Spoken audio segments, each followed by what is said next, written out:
Buying a house can be hard. I'm gonna give you some tips to at least make it not suck.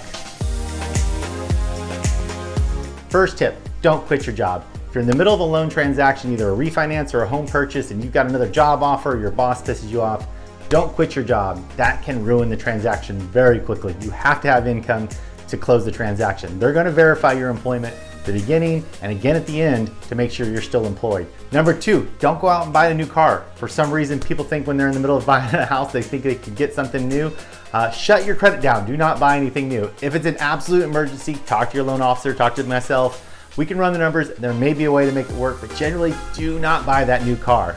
Too many stories I've heard where that's ruined transactions. Number three, don't go credit crazy. Shut down your credit. Don't spend credit. Just because you're about to buy a new house and you're going to need new furniture, things like that, wait till your house has closed and you've got those keys in your hands before you use any new credit.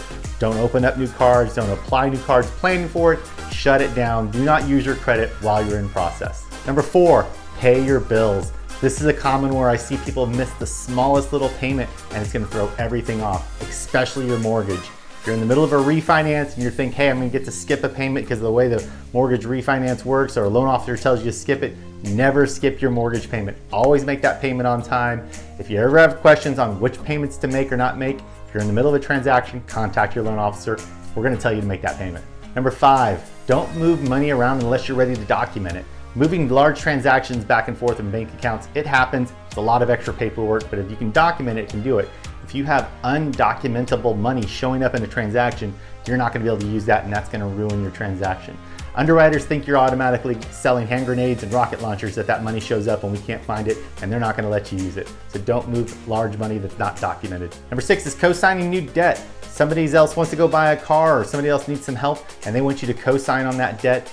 Try to avoid that as much as possible. That's really something you need to not do, because that debt is now your debt. Even though they're the ones that are always making the payment, you're still an obligator to that, and that's gonna affect your debt ratio.